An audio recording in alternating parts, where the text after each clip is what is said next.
राधे राधे। आज तपाईहरुलाई हाम्रो शरीरमा भएको नेगेटिभिटी, हाम्रो शरीरमा भएको नेगेटिभ एनर्जी, जसलाई हामी भूत पिशाच साकिनी डाकिनी विभिन्न नाम दिइरहेका छौं, त्यसलाई चाहिँ हटाउने तरिका सिकाउँदैछु। भिडियोलाई अन्तिमसम्म हेर्नु होला, स्किप नगरिकन हेर्नु होला। यस कार्यको लागि हामीलाई चाहिन्छ ल्वाङ र कपुर।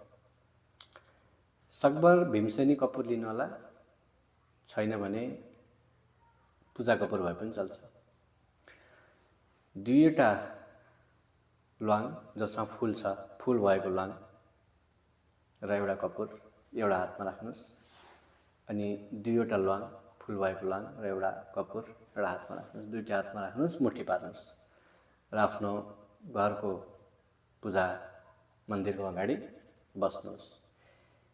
यसमा यो विधि गर्नका लागि तपाईलाई हनुमान चालिसा कण्ठ हुनुपर्ने हुन्छ र यो विधि गर्नका लागि तपाईले हनुमान चालिसा चाहिँ केही समयदेखि राम्रैसँग पाठ गरेको हुनुपर्छ।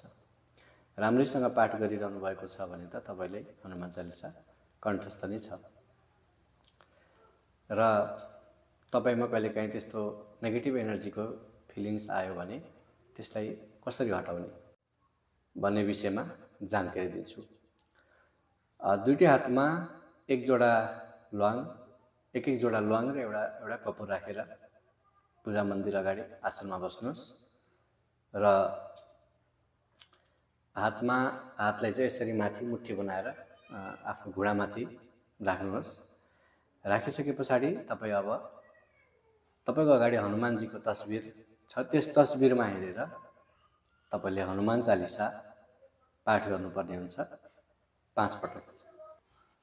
तपाईमा धेरै नै नेगेटिभ एनर्जी छ र तपाईलाई कुनै नराम्रो ब्ल्याक एनर्जीले सताइरहेको छ भने त तपाईले एक पाठ पनि गर्न सक्नु हुँदैन, तपाईलाई कम्पन आइहाल्छ। तपाईलाई त्यस्तो ब्ल्याक एनर्जी, त्यस्तो नेगेटिभ एनर्जी धेरै छैन भने पनि तपाईले चाहिँ 5 पाठ गर्नुपर्ने हुन्छ र तपाई 5 पाठ हनुमान चालिसाको गर्नुहोस् त्यो मुठीमा समातेर। अनि त्यो गर्ने बेलामा तपाईको हातमा एकदमै जलन हुन्छ, पोल्छ, तपाईको मुठी खुल्न सक्छ। याद गर्नु होला, ध्यान राख्नु होला, त्यो मुठी नखोल्नु होला कुनै पनि अवस्थामा, मुठी नखोलिकन बस्नु होला। 5 पाठ हनुमान चालिसा गरिसकेपछि तपाईको हातमा एक खालको भाइब्रेसन हुन्छ, एक खालको जलन हुन्छ। त्यो जलन नेगेटिभ एनर्जी तपाईमा भएको सम्पूर्ण तपाईको शरीरभित्र भएको नेगेटिभ एनर्जीहरूलाई चाहिँ तानेर, त्यस ल्वाङ र कपुरले तानेर त्यसमा चाहिँ स्थापित गरिरहेको छ।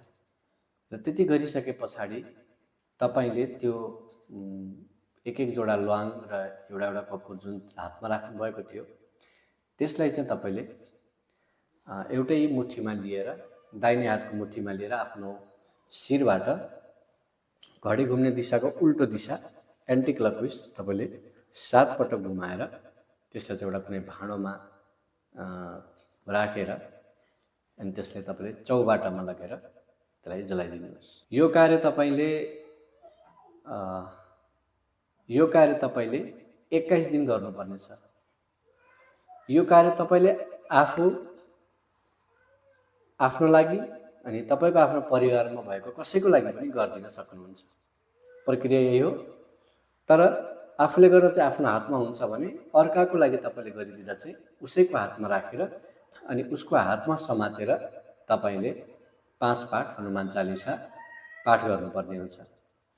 यो कार्य गरिसकेपछि तपाईले त्यसलाई त्यही तरिकाले तपाईले आफूले जसरी गर्नुहुन्थ्यो अघि मैले बताए जस्तै त्यही तरिकाले तपाईले कुनै भाँडोमा राखेर चौबाटामा लगेर जलाइदिनु होला। यो काम चाहिँ 21 पटक गर्नुभयो भने त्यसको शरीरमा भएको मलिनता, नकारात्मक ऊर्जाहरू सबै कुराहरू डिस्ट्रोय भएर जान्छ, हटेर जान्छ। ध्यान रहोस्, हनुमानजी प्रति विश्वास, भगवान श्रीराम प्रति विश्वास र आफ्नो धार्मिक आस्था छ भने मात्र यो कार्य गर्नुहोस्। परीक्षण गर्नका लागि, चेक गर्नका लागि, यसले भनेको ठिक हो कि होइन भन्नका लागि अथवा हनुमानजीको ऊर्जा जाँच्नका लागि यस्ता कामहरू चाहिँ नगर्नु होला। तपाईमा श्रद्धा विश्वास छ भने यसले काम गर्छ, श्रद्धा विश्वास छैन भने पनि यसले काम त गर्छ, तर जाँच्ने उद्देश्यले तपाईँले यो कार्य गरिरहनु भएको छ भने यसको नकारात्मक प्रभाव तपाईँले झेल्नलाई पनि तयार रहनुहोला। त्यस कारणले यसलाई चाहिँ गलत प्रयोग अथवा जाँच्नका लागि प्रयोग नगरेर आफ्नो र आफ्नो परिवारभित्रको लागि भलाइको लागि चाहिँ प्रयोग गर्न सक्नुहुन्छ। यसलाई चाहिँ तपाईँले तपाईँको आफ्नो परिवारभन्दा बाहिर चाहिँ प्रयोग गर्नका लागि कुनै गुरुबाट मन्त्र दीक्षा लिएर मात्रै त्यसलाई चाहिँ तपाईँले अगाडि फरवर्ड गर्न सक्नुहुन्छ। अन्यलाई पनि तपाईँले कार्य गराउन सक्नुहुन्छ। यसको लागि साधना गर्नुपर्ने हुन्छ। त्यहाँ यो त सामान्य एउटा प्रक्रिया मात्रै बताइदिएको हुँ। तपाईँले यही प्रक्रिया अन्य कुनै व्यक्तिलाई धेरै नेगेटिभ एनर्जीले सताएको व्यक्तिलाई हैन, काम्ने बक्ने मुर्सा पर्ने त्यस्ता व्यक्तिहरूलाई गर्न सक्नुहुन्न। किनभने यो काम तपाईँले गर्नुभयो भने उसको नकारात्मक एनर्जीले तपाईँलाई फेरि हिट गर्न सक्छ र तपाईँलाई त्यो नकारात्मक ऊर्जा आएको त्यो ऊर्जालाई तपाईँले सम्हाल्न सक्नुहुन्न, त्यसलाई खेलाउन सक्नुहुन्न, त्यसलाई चाहिँ तपाईँले हटाउन सक्नुहुन्न। त्यो तपाईँसँग किनभने त्यसको कवच पनि हुँदैन, त्यसको कुनै तौर तरिकाहरू पनि तपाईँलाई विधि विधानहरू पनि थाहा भएको हुँदैन। त्यस कारणले यो कुरा चाहिँ आफू र आफ्नो घर परिवारभित्र मात्रै सामान्य अवस्थामा गर्नुहोला। जटिल केसहरूका लागि चाहिँ तपाईँलाई यो अनुमति छैन। गुरु दीक्षा लिएर गुरुमुखी भएर साधना गरेर मात्रै तपाईँले यो कार्य चाहिँ गर्न सक्नुहुन्छ। सुन्दा मैले भनिरहँदा तपाईँलाई सामान्य लाग्न सक्छ यो, तर एकदमै कारगर, एकदमै प्रभावकारी यो उपाय हो। यो चाहिँ तपाईँले आफ्नो घरमा आफूलाई आफ्नो परिवारमा गरेर हेर्नुहोला। हस्, आगामी दिनमा पुरा यस्तै भिडियो लिएर उपस्थित हुनेछु। अहिलेका लागि बिदा हुन्छु। हस्, राधे राधे।